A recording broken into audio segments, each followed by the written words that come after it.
আসসালামু আলাইকুম। এটিএন বাংলা সংবাদে সবাইকে স্বাগত জানাচ্ছি। সৈয়দা মারিয়া হোসেন। প্রথমেই থাকছে বিআরবি কেবল সংবাদ শিরোনাম।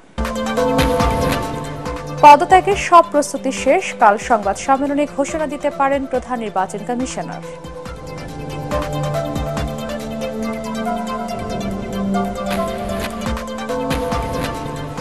জাতীয় সরকার ও দ্বিকক্ষ বিশিষ্ট সংসদের পরিকল্পনা জানালেন তারেক রহমান। ঢাকার নেতা কর্মীদের সাথে মতবিনিময়।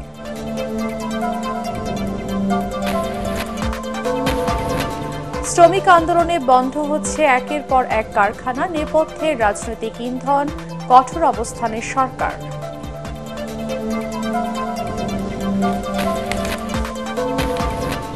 শেখ হাসিনার পতনের এক মাস পূর্তিতে রাজধানীতে কাল শহীদি মার্চ করবে বৈষম্য বিরোধী ছাত্র আন্দোলন।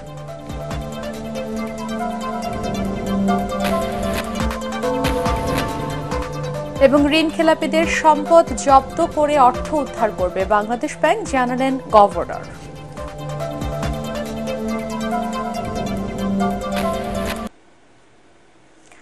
শুনছিলেন বিআরবি কেবল সংবাদ শিরোনাম, এবারে বিস্তারিত। পদত্যাগ করতে যাচ্ছে কাজী হাবিবুল আওয়ালের নেতৃত্বাধীন নির্বাচন কমিশন। আগামীকাল বেলা 12টায় সংবাদ সম্মেলন ডেকেছেন সিইসি। ইসির কর্মকর্তারা জানালেন, ছাত্র জনতার গণ অভ্যুত্থানের পরই পদত্যাগের প্রস্তুতি নিতে থাকেন সিইসি ও চার কমিশনার। তাদের পদত্যাগের দাবিতে নির্বাচন ভবনের সামনে বিক্ষোভ করে ছাত্র জনতা। বিস্তারিত একরামুল হক সায়েমের রিপোর্টে। শেখ হাসিনার নেতৃত্বে আওয়ামী লীগ 2009 সালে দ্বিতীয়বার ক্ষমতায় আসার পর টানা 3 সংসদ নির্বাচন ছিল চরম প্রশ্নবিদ্ধ। সবশেষ 2024 সালের 30 জানুয়ারি বিএনপি ও সমমনা দলগুলোর অংশগ্রহণ ছাড়াই একতরফা নির্বাচন পরিচালনা করে কাজী হাবিবুল আওয়ালের নেতৃত্বাধীন নির্বাচন কমিশন। ওই নির্বাচনের প্রকাশিত ভোটের হার নিয়ে তীব্র সমালোচনার মুখে পড়ে ইসি। হাবিবুল আওয়ালের আমলে সংসদ ছাড়াও স্থানীয় সব নির্বাচনও বর্জন করে সরকার বিরোধীরা।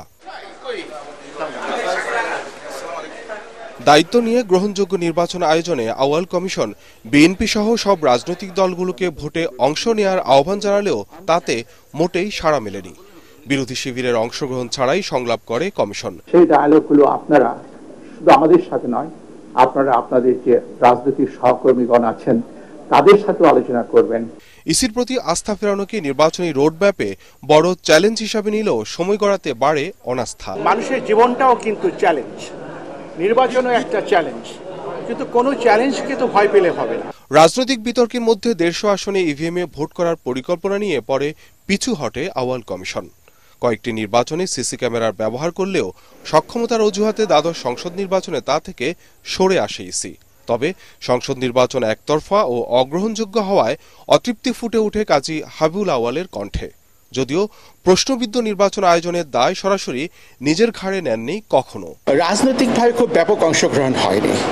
যখন রাজনৈতিকভাবে ব্যাপক অংশগ্রহণ হয় সার্বিক, তখন ভোটারদের মধ্যে উচ্ছ্বাস উদ্দীপনাটা বেড়ে যায়। 5 জুলাই ছাত্র জনতার অভ্যুত্থানের পর বিদায় ঘণ্টা বাজে হাবিবুল আওয়াল কমিশনে। এই ধরনের কোন নির্বাচন কমিশনারকে আমরা নির্বাচন কমিশনে দেখতে চাই না।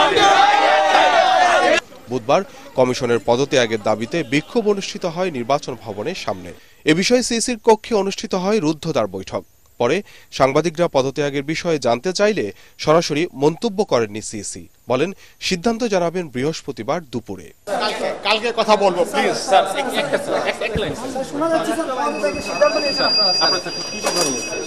বলেছি তো আপনাদেরকে কালকে দাওয়াত করা হয়েছে, কালকে আসবে।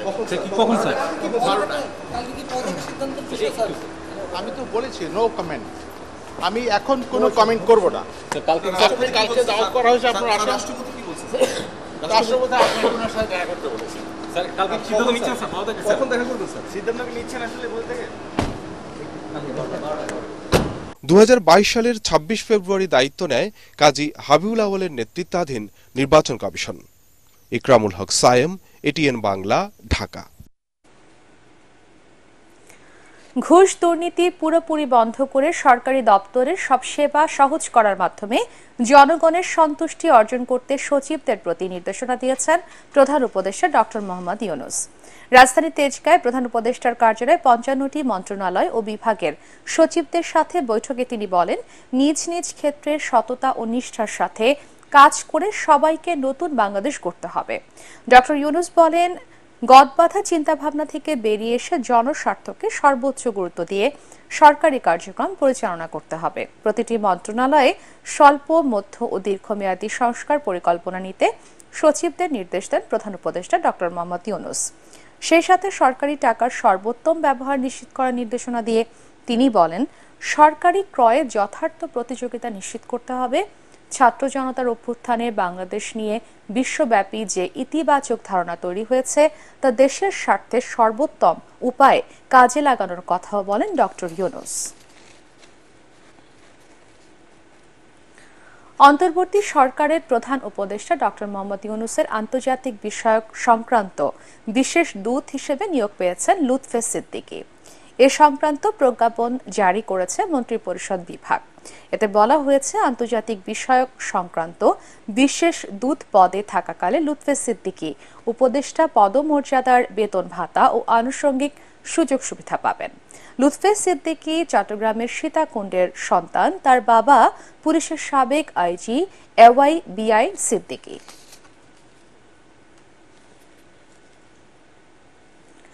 আগামীতে জনগণের সমর্থন পেলে জাতীয় সরকার গঠন করে বিএনপি রাষ্ট্র পরিচালনা করতে চায় বলে জানিয়েছেন দলের ভারপ্রাপ্ত চেয়ারম্যান তারেক রহমান। ঢাকা বিভাগের তৃণমূল নেতাকর্মীদের সাথে মতবিনিময় করতে গিয়ে তিনি কথা বলেন।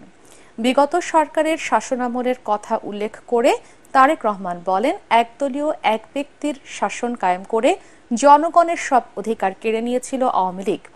দেশ পরিচালনার জ্ঞানী গুণী সুশীল সমাজের প্রতিনিধিদের অংশগ্রহণ নিশ্চিত করতে বিএনপি দ্বিকক্ষ বিশিষ্ট সংসদ ব্যবস্থা সংবিধানে সংযুক্ত করতে চায় বলেও জানান দলের ভারপ্রাপ্ত চেয়ারম্যান।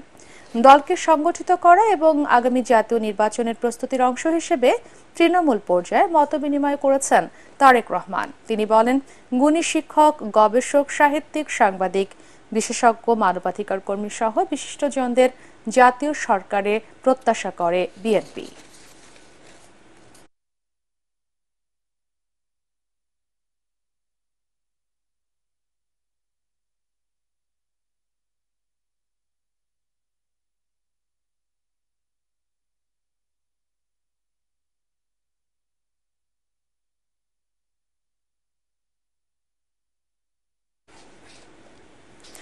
শ্রমিক আন্দোলনে বন্ধ হচ্ছে একের পর এক শিল্প কারখানা, আর এর পেছনে স্থানীয় আওয়ামী লীগ ও বিএনপি নেতারা ইন্ধন দিচ্ছে দাবি করে শ্রম উপদেষ্টা বলেন, তাদের দমনে কঠোর হচ্ছে সরকার। গ্রেফতারের নির্দেশনা দেওয়া হয়েছে বিশৃঙ্খলাকারীদের। সচিবালয়ে বৈঠক শেষে এসব কথা বলেন উপদেষ্টারা।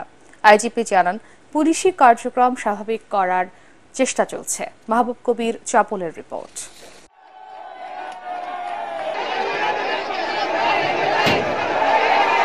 শ্রমিক আন্দোলন ছড়িয়ে পড়ছে বিভিন্ন স্থানে। রাস্তা অবরোধ করে বিক্ষোভ করছে তারা। এতে আতঙ্কিত গাজীপুর, আশুলিয়া, সাভার, নরসিংদী সহ বিভিন্ন এলাকার শিল্প কারখানার মালিকরা। এরই মধ্যে বন্ধ করে দেয়া হয়েছে শতাধিক কারখানা। ব্যাহত হচ্ছে উৎপাদন।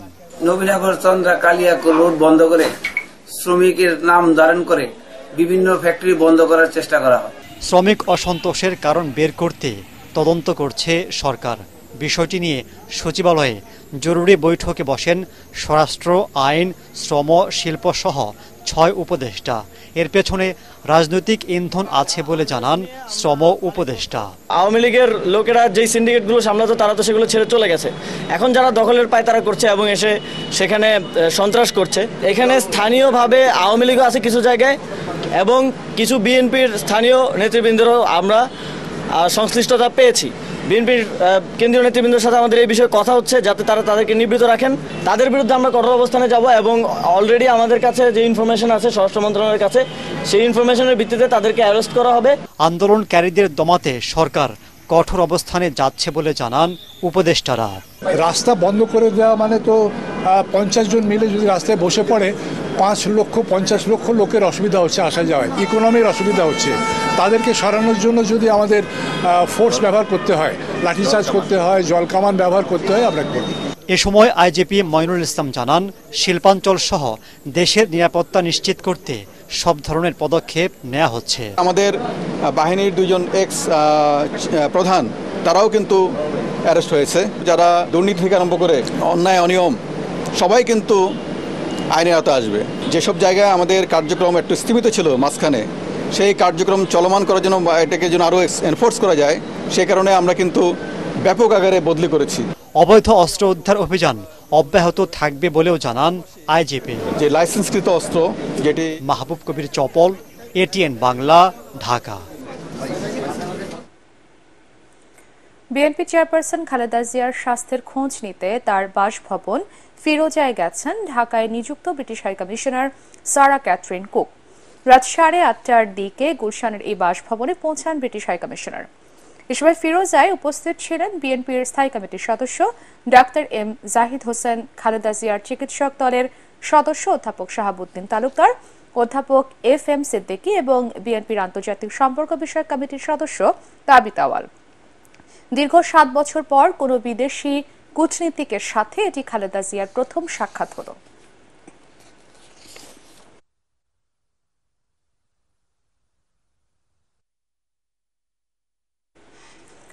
ছাত্র জনতার গণ অভ্যুত্থানে শেখ হাসিনার সরকারের পতনের 1 মাস পূর্তিতে আগামীকাল শহীদের মার্চ কর্মসূচি পালন করবে বৈষম্য বিরোধী ছাত্র আন্দোলন। ঢাকা বিশ্ববিদ্যালয় টিএসসিতে সংবাদ সম্মেলনের সমন্বয়ক সার্জিস আলম এই কর্মসূচি ঘোষণা করেন। এ সময় অন্যতম সমন্বয়ক হাসনাত আব্দুল্লাহ বলেন, আর কোনো স্বৈরাচার যাতে জন্ম নিতে না পারে তা নিশ্চিত করতে রাষ্ট্র ব্যবস্থায় প্রয়োজনীয় সংস্কার করতে হবে। আরও জানাচ্ছেন ইয়াসিন রানা। বৈষম্য বিরোধী ছাত্র আন্দোলনের পরবর্তী কর্মসূচি কি হবে তা নিয়ে সংবাদ সম্মেলন করে সংগঠনটির নেতৃবৃন্দ। সংগঠনের জেলা উপজেলায় কমিটি গঠন, 6 সেপ্টেম্বর থেকে সারা দেশে সফর কর্মসূচি সহ গণ অভ্যুত্থানের 1 মাস পূর্তিতে শহীদি মার্চ করার ঘোষণা দেওয়া হয়। এ সময় সংগঠনের অন্যতম সমন্বয়ক সার্জিস আলম বলেন, রক্তের দাগ এখনো শুকায়নি। স্বৈরাচার পতনে আহত অনেকেই এখনো হাসপাতালে, তাই বিজয় মিছিল নয়, শহীদি মার্চ করা হবে। এতে সকলকে উপস্থিত থাকার আহ্বান জানান তিনি।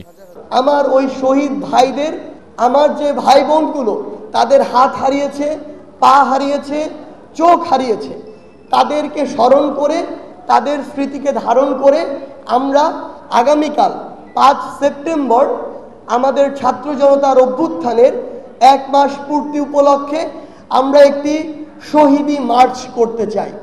এ সময় রাষ্ট্র সংস্কারের বিষয়ে আরেক সমন্বয়ক হাসনাত আব্দুল্লাহ বলেন, শেখ হাসিনা সরকারি প্রতিষ্ঠানগুলো ব্যবহার করে স্বৈরাচারী রাজত্ব কায়েম করেছিল।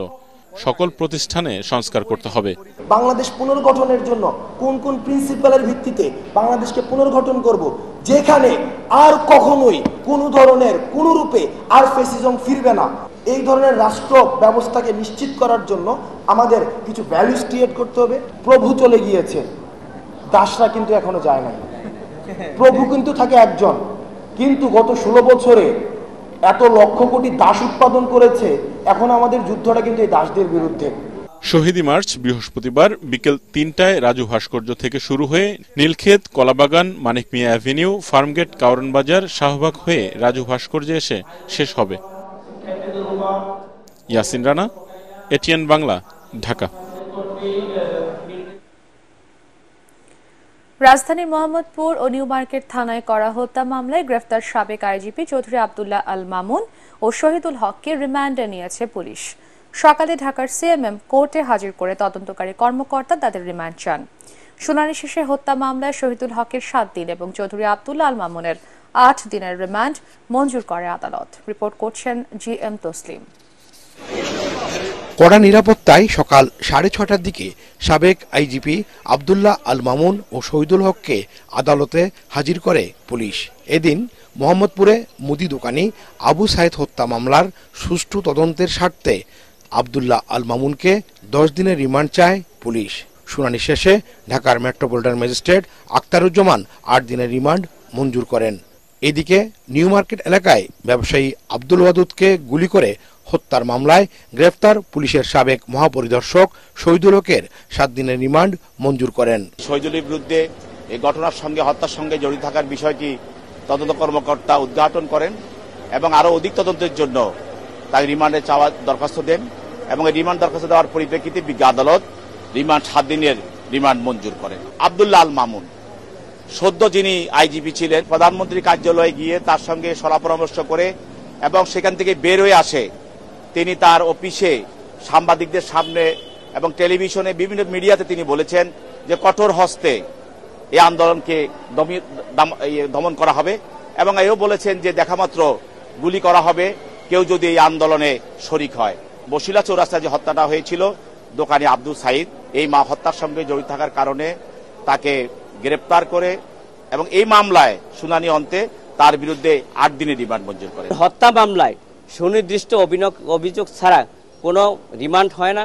আমরা বিজ্ঞ আদালতের সাবমিশনগুলো রেখেছি যে আইন যে মামলাগুলি হচ্ছে ঢালাওভাবে এই মামলাগুলোতে ভবিষ্যৎ কি এবং ভবিষ্যৎ যদি না থাকে তাহলে বাদী ক্ষতিগ্রস্ত হবে এবং প্রকৃত বিচার পাবে না।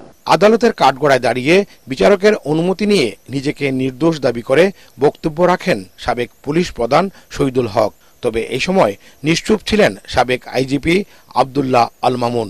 এর আগে গতরাতে উত্তরা থেকে তাদের দুজনকে গ্রেফতার করে গোয়েন্দা পুলিশ ডিবি।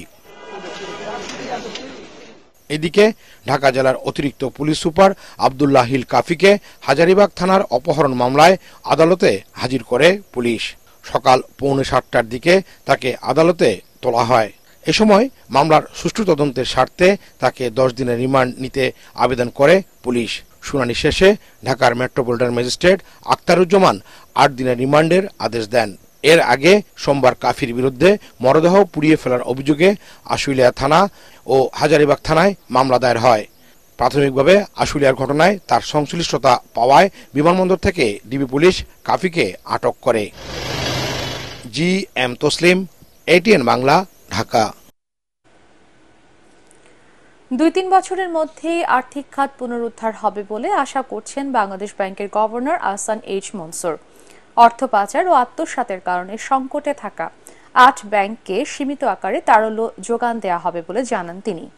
ব্যাংকার্স অ্যাসোসিয়েশনের সাথে আলোচনা শেষে গভর্নর জানান ঋণ খেলাপিদের অর্থ সম্পদ জব্দ করে ঋণের অর্থ উদ্ধার করবে Bangladesh bank.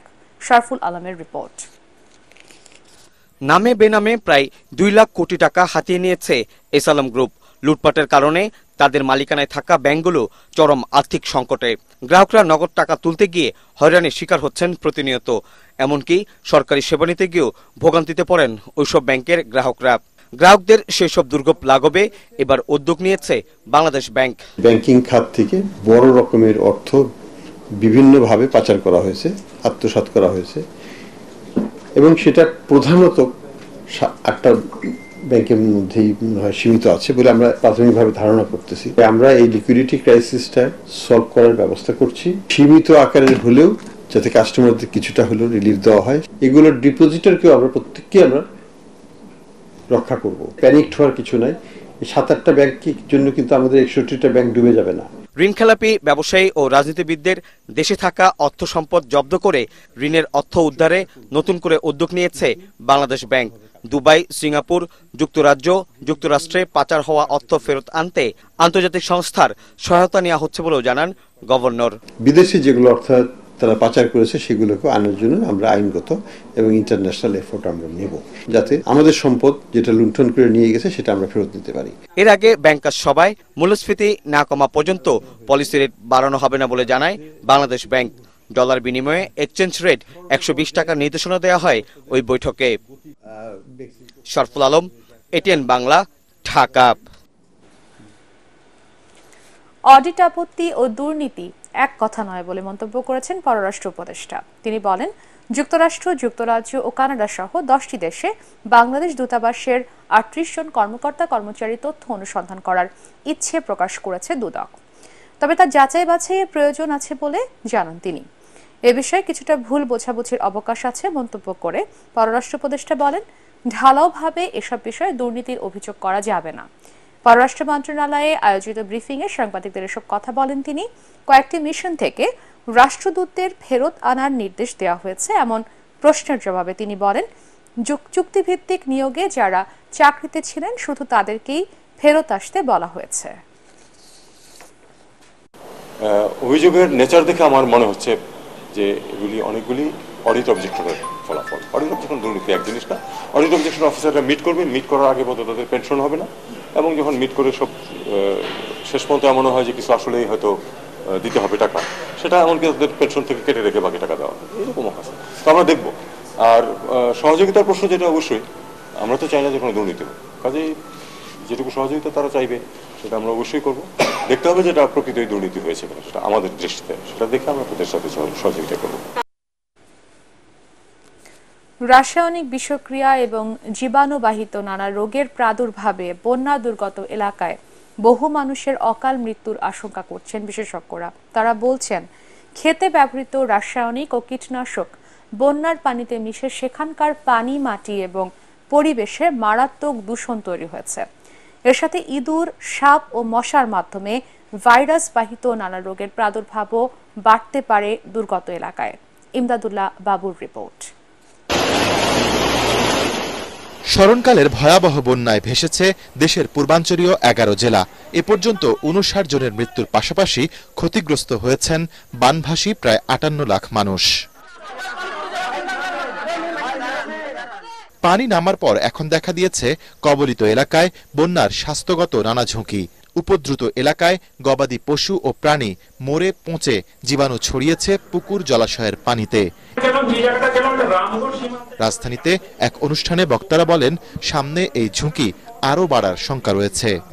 Jaundice, kidney infection হয়ে কিন্তু বেশ কিছু মানুষ, এটা কিন্তু ভারতে প্রতিবারে বন্যার পরে কিন্তু লেপ্টোস্পাইরিসের আউটব্রেক হয়। পুজো করতে গিয়ে এই সংক্রামিত পানিগুলি যখন ব্যবহার করেন, যখন নাকের ভিতরে পানি দিচ্ছে, এখানে কিন্তু নাক, কান, গলার প্রদাহ বিভিন্ন রকম হতে পারে। এখানে শুধুমাত্র যে জীবাণুবাহিত পানি সমস্যা তা না, এখানে কিন্তু কেমিক্যাল কন্টামিনেশন আছে বিভিন্ন ধরনের। ফিমেলদের মধ্যে হাই ব্লাড প্রেশার অনেক বেশি ছিল। আই থিংক যে এই জায়গাগুলো আমাদের অ্যাড্রেস করতে হবে। এতে ব্র্যাকের চেয়ারপারসন ডক্টর হোসেন জিল্লুর রহমান বলেন, সরকার পরিবর্তনের কারণে দুর্গত এলাকায় ভেঙে পড়েছে স্থানীয় সরকার ব্যবস্থা।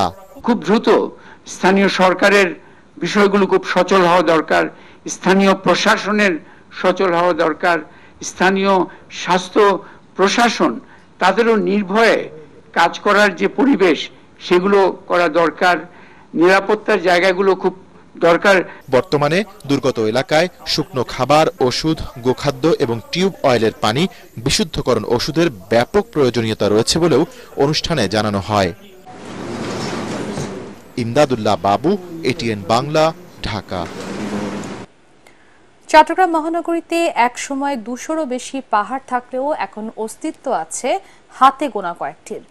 দখল আর উন্নয়নের নামে কাটা হয়েছে এসব পাহাড়। তবে এবার অন্তর্বর্তী সরকারের আমলে চট্টগ্রামে পাহাড় কাটা ও দখলদারদের বিরুদ্ধে জিরো টলারেন্স নীতি নেওয়ার কথা জানিয়েছেন কর্মকর্তারা। চট্টগ্রাম থেকে আরো জানাচ্ছেন সৈয়দ তামিম মাহমুদ। পাহাড়ের উপরেই একসময় গড়ে উঠেছিল চট্টগ্রাম নগরী, যার বৈশিষ্ট্য আর প্রাকৃতিক রূপ ছিল অনন্য।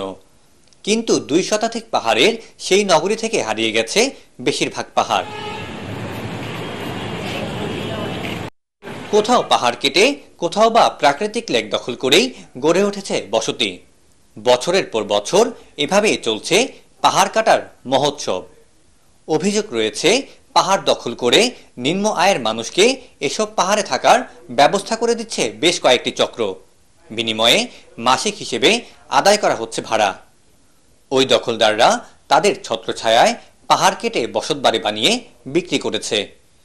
পাহাড় ব্যবস্থাপনা কমিটির তথ্য মতে চট্টগ্রাম নগরের 26টি পাহাড়ে অবৈধভাবে ঝুঁকি নিয়ে বসবাস করছে প্রায় 7000 পরিবার। আমরা ভূমি জরিপ অধিদপ্তর থেকেও তথ্য নিচ্ছি, নিয়ে আমরা সবকিছু সহ আমাদের আইনও কিছু আমরা সংশোধন করার প্রস্তাবনা দিব, এবং এই যে জেলা প্রশাসনের সহায়তায়, ভূমি মন্ত্রণালয়ের সহায়তায় এই জায়গাগুলো যাতে স্থায়ীভাবে পাহাড় হিসেবে লিপিবদ্ধ করা হয়, জমির খতিয়ান চেঞ্জ করা হয়, সেই বিষয়ে আমাদের মন্ত্রণালয় থেকে আন্তঃ মন্ত্রণালয় সভা করে সুপারিশ দেওয়া হবে। পাহাড় ব্যবস্থাপনা কমিটি এসব রোধে নানা সুপারিশ করলেও প্রশাসনের নির্লিপ্ততায় এতদিন তা ছিল শুধুই কাগজে কলমে। ফলে নগরীর বায়েজিদ, পাঁচলাইশ, খুলশি সহ বিভিন্ন এলাকার 57% পাহাড় উধাও হয়ে গেছে। পানি এবং মাটিতে আমার 30% এলাকা বায়োডাইভার্সিটির জন্য কনজারভেশন করতে হবে, রাখতে হবে কনজার্ভড। এটা শুধু মানুষের জন্য না, পুরো বায়োডাইভার্সিটির জন্য।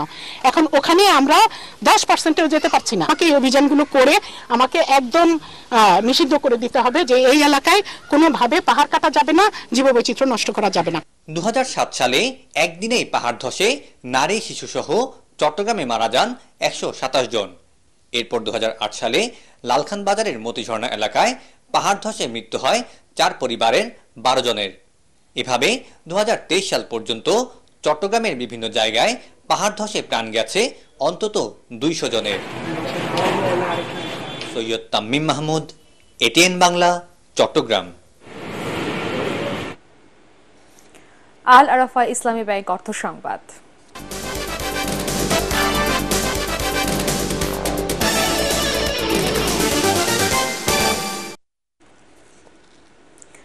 দেশের স্বার্থে পোশাক খাতের চলমান অস্থিরতা বন্ধে সরকারের সহযোগিতার দাবি জানিয়েছে তৈরি পোশাক খাতের উদ্যোক্তারা।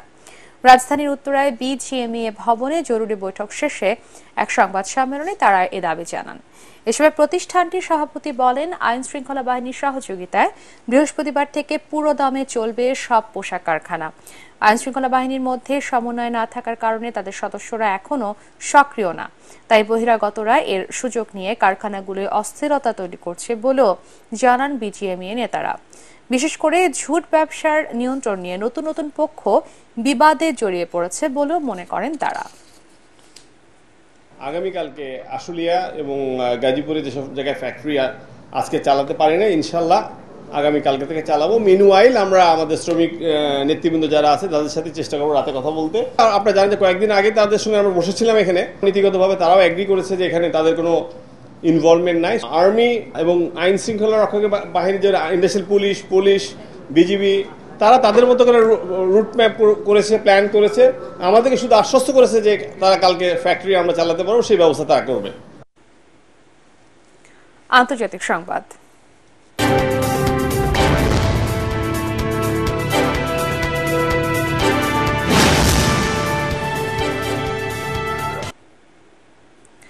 পদত্যাগ করেছেন ইউক্রেনের পররাষ্ট্রমন্ত্রী দিমিত্রো কুলেবা। ইউক্রেনীয় পার্লামেন্টের স্পিকার রুসলান স্টেফানচাক পররাষ্ট্রমন্ত্রী কুলেবার পদত্যাগপত্র ফেসবুকে পোস্ট করেন। বহির্বিশ্বের প্রেসিডেন্ট ভলোদিমির জেলেনস্কির পর দেশটির সবচেয়ে পরিচিত মুখ ছিলেন পররাষ্ট্রমন্ত্রী কুলেবা। এর আগে স্থানীয় সময় মঙ্গলবার এক দিনেই ইউক্রেনে অস্ত্র উৎপাদনের দায়িত্বে থাকা কৌশলগত শিল্প বিষয়ক মন্ত্রী ওলেক্সান্দর কমিসিন ও বিচারমন্ত্রী ডেনিস মালিউস্কা সহ 5 মন্ত্রী পদত্যাগ করেন। দায়িত্ব থেকে সরে গেছেন ঊর্ধ্বতন এক সরকারি কর্মকর্তাও। রাশিয়ার সাথে যুদ্ধ শুরুর প্রায় 2.5 বছর পার হয়েছে। এই সময় ইউক্রেনের প্রেসিডেন্ট ভলোদিমির জেলেনস্কি তার সরকারের বড় ধরনের রদবদল আনার কথা বলেন। তার এই নির্দেশনার অংশ হিসেবে আগামী দিনগুলোতে জেলেনস্কি সরকারের আরও মন্ত্রী পদত্যাগ করবেন বলে মনে করা হচ্ছে। পর্যায়ে পার্টেক্স খেলার খবর।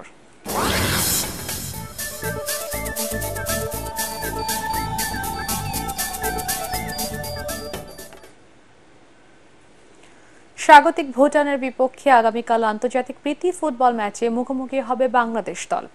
এই খেলার মধ্য দিয়ে 3 মাসের লম্বা বিরতির পর মাঠে ফিরছে জাতীয় দলের খেলোয়াড়রা। সবশেষ এশিয়ান অঞ্চলের বিশ্বকাপ বাছাইয়ের ম্যাচে লেবাননের কাছে 400 গোলের বড় ব্যবধানে হেরেছিল বাংলাদেশ। ভুটানের বিপক্ষের ম্যাচ দিয়ে জয়ে ফিরতে চায় জামাল ভুঁইয়ারা। তবে লম্বা সময় মাঠের বাইরে থাকায় এই ম্যাচে ফিটনেস একটি বড় ইস্যু হতে পারে। অনুশীলনে তাই সেদিকেই বেশি মনোযোগী বাংলাদেশ দল। আর কন্ডিশনের সাথে মানিয়ে নিতে প্রথম খেলার 6 দিন আগেই সেখানে গেছেন জামাল ভুঁইয়ারা। এদিকে ঘরের মাঠের সুবিধা কাজে লাগিয়ে ভুটানও চাইবে বাংলাদেশের বিপক্ষে জয় তুলে নিতে। বৃহস্পতিবার ভুটানের রাজধানী থিম্পুতে বাংলাদেশ সময় সন্ধ্যা 6টায় শুরু হবে খেলাটি। আইসিসি টেস্ট র্যাঙ্কিংয়ে 12 ধাপ এগিয়ে 15তম স্থানে উঠে এসেছেন বাংলাদেশের ডানহাতি middle order batsman Liton Das. রাওয়ালপিন্ডিতে সিরিজের দ্বিতীয় ও শেষ টেস্টের প্রথম ইনিংসে 138 রানের ইনিংসে জয়ের নায়ক বনে যান লিটন দাস। জেতেন ম্যাচ সেরার পুরস্কারও। এদিকে লিটনের চেয়ে 2 ধাপ পেছনে আছেন মুশফিকুর রহিম। প্রথম টেস্টে 191 রানের ইনিংস খেলে 7 ধাপ এগিয়ে ওই অবস্থানে আসেন তিনি। দ্বিতীয় টেস্টের পর তার র্যাঙ্কিংয়ে পরিবর্তন হয়নি। শেষ করার আগে বিআরবি কেবল সংবাদ শিরোনাম আরও একবার। পদত্যাগের সব প্রস্তুতি শেষ, কাল সংবাদ সম্মেলনে ঘোষণা দিতে পারেন প্রধান নির্বাচন কমিশনার।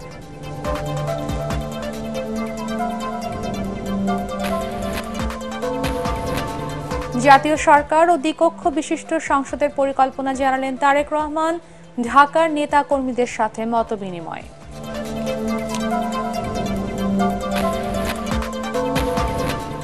শ্রমিক আন্দোলনে বন্ধ হচ্ছে একের পর এক কারখানা, নেপথ্যে রাজনৈতিক ইন্ধন, কঠোর অবস্থানে সরকার।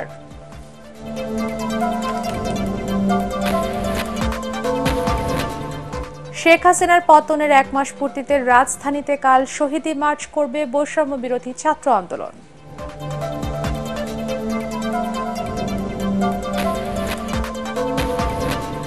এবং ঋণ খেলাপিদের সম্পদ জব্দ করে অর্থ উদ্ধার করবে বাংলাদেশ ব্যাংক, জানালেন গভর্নর।